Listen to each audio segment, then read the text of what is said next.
Hello students. तो देखिए 6 class का मैथ जिसमें हम लोग पढ़ रहे थे अध्याय 1। तो यह अध्याय 1 का वीडियो नंबर 8 है। इससे पहले वीडियो 7 तक कंप्लीट करा दिए हैं। तो देखिए इस वीडियो में हम लोग पढ़ेंगे अल्प विरामों का प्रयोग, यूज ऑफ कोमास। तो देखिए अल्प विराम का प्रयोग दो तरह से किया जाता है संख्याओं के लिए।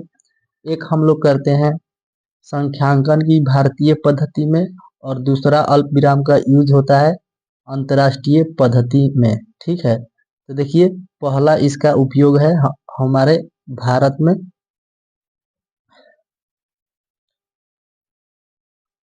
तो देखिए यहाँ पर संख्यांकन की भारतीय पद्धति, जिसको अंग्रेजी में बोलते हैं इंडियन सिस्टम ऑफ न्यूमरेशन। देखिए यहाँ पर इसका डेफिनेशन है, मतलब इसको किस प्रकार परिभाषित कर सकते हैं हम लोग। इस पद्धति में हजारों, लाखों और करोड़ों को प्रदर्शित करने के लिए अल्प विरामों का प्रयोग होता है।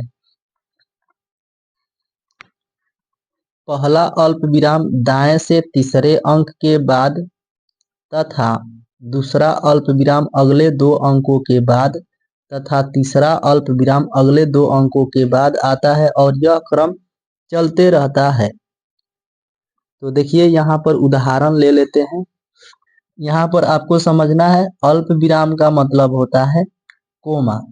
ठीक है, कोमा जैसे कि हम लोग लगाते हैं ना इस प्रकार से, तो इसी को हम लोग क्या बोलते हैं, कोमा बोलते हैं। ठीक है, और इसी को हिंदी में अल्प विराम कहते हैं। ठीक, तो देखिए इसका एग्जाम्पल कुछ लेते हैं। संख्यांकन का मतलब हो गया भारतीय पद्धति में, यानी कि हम लोग अपने भारत में संख्याओं में जो अंक रहता है उसमें कोमा का यूज कहाँ करना है, ये हम लोग यहाँ सीखेंगे। ठीक है, तो देखिए देखिए यह है पहला एग्जाम्पल। ठीक है, तो देखिए इस एरो को पढ़िए आप, दूसरे एरो को। बोला गया है पहला अल्प विराम दाएं से तीसरे अंक के बाद देना है। ठीक है, तो देखिए दाहिना मतलब दायां इधर से होगा। ठीक है, और ये है बायां, मतलब इधर से चलेंगे इधर, तो दाएं से हम लोग चल रहे हैं। अगर इधर से इधर चलेंगे तो ये बाएं से चलेंगे दाएं की तरफ। ठीक है, लेकिन यहाँ पर बोला गया है दाएं से तीसरे अंक के बाद, तो यह है ना दायां, ये आर है यानी राइट है, राइट साइड। तो इधर से चलेंगे तीसरे अंक के बाद पहला कोमा देंगे। देखिए पहला अंक, दूसरा, तीसरा, तीसरा अंक के बाद क्या देना है, कोमा देना है। तथा दूसरा अल्प विराम अगले दो अंकों के बाद। देखिए दूसरा अल्प विराम यानी दूसरा कोमा कहाँ लगाएंगे, इसके अगले दो अंकों के बाद। देखिए एक दो, दो अंकों के बाद एक कोमा दे देंगे। फिर हम लोग इसके दो अंकों के बाद कोमा देंगे। तो देखिए इसके दो अंकों के बाद, तो इसका दो अंक है ही नहीं, तो यहीं पर छोड़ देंगे। ठीक है, इस प्रकार से हम लोग अपने भारत में संख्याओं को लिखते समय कोमा का यूज करते हैं। ठीक है, तो एक और एग्जाम्पल ले लेते हैं। ठीक है, देखिए दाहिने तरफ से हम लोग चलेंगे और तीसरे अंक के बाद कोमा लगाएंगे। देखिए पहला अंक, दूसरा, तीसरा, यहाँ पर हम लोग कोमा देंगे। फिर दूसरा कोमा कहाँ लगाना है, दो अंकों के बाद, इसके दो अंकों के बाद, तो यहाँ पर दूसरा कोमा लगाएंगे। तथा तीसरा अल्प विराम कहाँ देना है, अगले दो अंकों के बाद, इसके दो अंक के बाद एक दो, यहाँ पर कोमा देना है। यह क्रम इसी तरह से चलते रहेगा, मतलब इसके बाद फिर दो अंकों के बाद कोमा देना है, फिर दो अंकों के बाद, दो दो अंकों के बाद देते जाना है कोमा। ठीक है, तो देखिए इस संख्या को कितना पढ़ेंगे और इस संख्या को कितना पढ़ेंगे सीख लेते हैं। इकाई, दहाई, सैकड़ा, हजार, 10,000, लाख, 10 लाख, करोड़, 2 करोड़, इसको 32 लाख और 42,563 पढ़ेंगे। ठीक है, इसको देखिए क्या पढ़ेंगे, इकाई, दहाई, सैकड़ा, हजार, 10,000, लाख, 10 लाख, करोड़, तो 6 करोड़ 7 लाख 2,592 पढ़ेंगे। ठीक है, इस तरीके से हम लोग पढ़ते हैं। आप लोग कभी बैंक में गए होंगे, अगर आपके पास पासबुक होगा बैंक वाला खाते का, तो उसमें आप देख सकते हैं कि इन कोमा का यूज किया गया होता है, ठीक है, क्योंकि हम लोग भारतीय संख्यांकन पद्धति का यूज करते हैं अपने भारत में, ठीक है। तो देखिए अगला अल्प विराम का प्रयोग कहाँ करेंगे।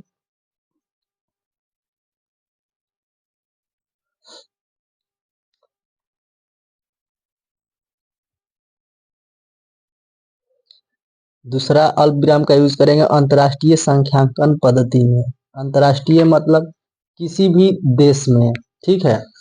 अपना भारत में कर लीजिए फिर भी सही है, किसी और देश में चले जाइए वहां भी आपको यूज करेंगे तो वहां पर आपको भारतीय वाला यूज नहीं करना है, ठीक है। अगर आप दूसरे देशों में चले जाते हैं तो आपको अपने भारत वाला संख्यांकन पद्धति का यूज नहीं करना है, अंतर्राष्ट्रीय संख्यांकन पद्धति का यूज करेंगे, ठीक है।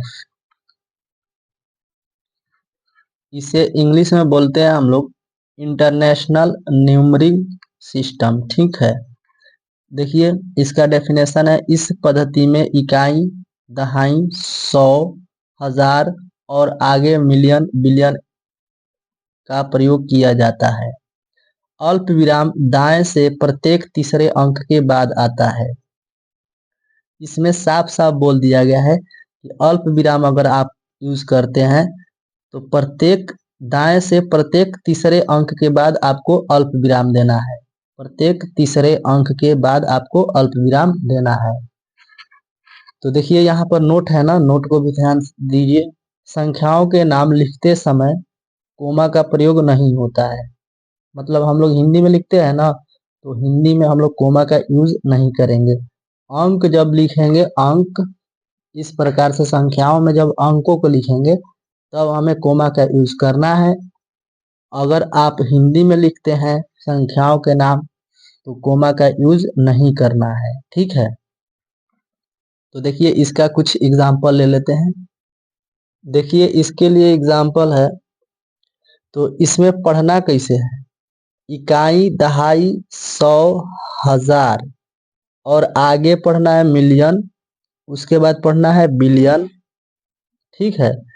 और इसमें अल्प विराम दाएं से प्रत्येक तीसरे अंक के बाद लिखना है। देखिए इधर से चलेंगे इधर, ठीक है। तो दाहिने से 1 2 3 तीसरे अंक के बाद अल्प विराम का यूज करना है, तीसरे अंक के बाद यूज करना है। यहाँ पर इसके बाद अंक रहता तो यहाँ भी हम लोग कोमा का यूज करते हैं, ठीक है। तो यहीं पर छोड़ देंगे। देखिए इसे कितना हम लोग पढ़ेंगे, इसको पढ़ेंगे इकाई, दहाई, सैकड़ा, हजार, 10,000, 100,000, 1 मिलियन, 10 मिलियन, 100 मिलियन। तो इसको पूरा पूरा कैसे पढ़ेंगे, देखिए यहाँ पर लिख देते हैं। यहाँ पर पढ़ेंगे 100 मिलियन यानी 508 मिलियन। क्या पढ़ेंगे इसको, 508 मिलियन,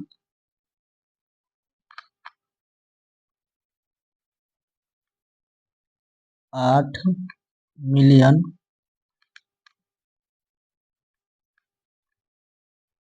508 मिलियन, 432,000, 432,000, 432,000, 432,000, 500, 561,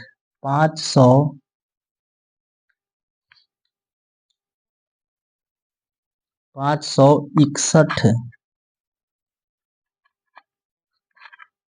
पढ़ा जाएगा। इसे क्या पढ़ा जाएगा, 561 पढ़ा जाएगा, ठीक है। इसे पढ़ेंगे 508 मिलियन, फिर क्या पढ़ेंगे 432,000, 432,000, 561, 561 पढ़ा जाएगा, ठीक है। तो स्टूडेंट्स आप लोग समझ पा रहे होंगे अंतर्राष्ट्रीय पद्धति में और भारतीय पद्धति में संख्याओं को पढ़ने के तरीके अलग अलग हैं, ठीक है। तो उसे हम लोग सीखेंगे, या आप इसी को देखिए और इसको हम लोग भारतीय संख्यांकन पद्धति में किस प्रकार पढ़ेंगे। ये तो अंतर्राष्ट्रीय पद्धति में हम लोग इस तरह से पढ़ेंगे इसको, ठीक है। लेकिन भारतीय में किस प्रकार पढ़ेंगे ध्यान दीजिए। इकाई, दहाई, सैकड़ा, हजार, 10,000, लाख, 10 लाख, करोड़, 10 करोड़। तो इसको पढ़ेंगे हम लोग। पढ़ने से पहले कोमा लगाएंगे हम लोग कैसे, देखिए यहाँ पर पहला कोमा देंगे भारतीय पद्धति के लिए। भारतीय पद्धति के लिए पहला कोमा देंगे दाएं तरफ से तीसरे अंक के बाद, उसके बाद प्रत्येक दूसरे अंक के बाद कोमा देना है, ठीक है। तो इकाई, दहाई, सैकड़ा, हजार, 10,000, लाख, 10 लाख, करोड़, 10 करोड़। इसको पढ़ेंगे 50,84,32,561, ठीक है। तो देखिए यहाँ पर लिख देते हैं इसको। तो 50,84,32,561 पढ़ा जाएगा इसको अपने भारतीय पद्धति में, ठीक है। अन्य देशों में हम लोग इस तरह से पढ़ेंगे, ठीक है। देखिए अब हम लोग इसी वीडियो में हम लोग सीख लेंगे कि संख्याओं को भारतीय पद्धति में किस प्रकार पढ़ना है, इकाई, दहाई, और अंतर्राष्ट्रीय पद्धति में किस प्रकार पढ़ना है, ठीक है। देखिए स्टूडेंट्स, इधर लिखा गया है भारतीय पद्धति, इधर अंतर्राष्ट्रीय पद्धति। देखिए भारतीय पद्धति में दाएं से हम लोग पढ़ते हैं और अंतर्राष्ट्रीय पद्धति में भी दाएं से ही पढ़ना है इकाई, दाएं, ठीक है। इकाई को भी अंतर्राष्ट्रीय पद्धति में भी इकाई पढ़ते हैं और भारतीय पद्धति में भी इकाई पढ़ते हैं। दहाई, दहाई, सैकड़ा, सैकड़ा, हजार, हजार, 10,000, 10,000, लाख, 100,000। देखिए भारतीय पद्धति में लाख को हम लोग और अंतर्राष्ट्रीय पद्धति में 100,000 पढ़ते हैं। लाख को हम लोग अंतर्राष्ट्रीय पद्धति में क्या पढ़ते हैं, 100,000 पढ़ते हैं। देखिए भारतीय पद्धति में 10 लाख जिसको बोला जाता है उसी को अंतर्राष्ट्रीय पद्धति में 1 मिलियन बोला जाता है। करोड़ को अंतर्राष्ट्रीय पद्धति में 10 मिलियन बोला जाता है। 10 करोड़ को अंतर्राष्ट्रीय पद्धति में 100 मिलियन बोला जाता है। अरब को अंतर्राष्ट्रीय पद्धति में 1 बिलियन बोला जाता है। 10 अरब को अंतर्राष्ट्रीय पद्धति में 10 बिलियन बोला जाता है। तो स्टूडेंट्स आप इसे भी समझ गए होंगे, ठीक है, कि भारतीय पद्धति में इस तरीके से हम लोग पढ़ते हैं, अंतर्राष्ट्रीय पद्धति में इस तरीके से पढ़ते हैं, ठीक है। और भी कुछ विशेष बातें हैं जिन्हें आपको याद रखना है। भारतीय संख्यांकन पद्धति का अंतर्राष्ट्रीय संख्यांकन पद्धति से संबंध। देखिए 10 लाख में 1 मिलियन होता है। देखिए 10 लाख हम लोग भारतीय पद्धति में बोलते हैं और इसी को अंतर्राष्ट्रीय पद्धति में 1 मिलियन बोलते हैं। 1 करोड़ का संबंध होता है 10 मिलियन से, ठीक है। 10 करोड़ का संबंध होता है 100 मिलियन से। 1 अरब का संबंध होता है 100 करोड़ से और 100 करोड़ को ही 1000 मिलियन पढ़ा जाता है और इसे 1 बिलियन पढ़ा जाता है, ठीक है। तो स्टूडेंट्स आशा करते हैं कि आप लोग बहुत ही अच्छे से समझ पाए होंगे। तो आप लोग पहले इसका स्क्रीनशॉट लीजिए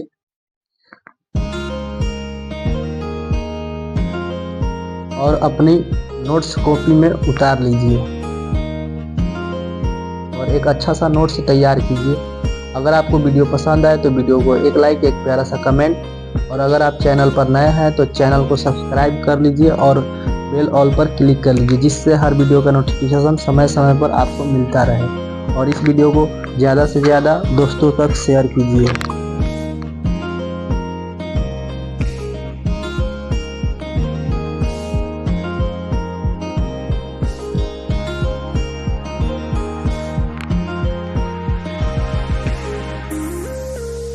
तो स्टूडेंट्स इस वीडियो में इतना ही।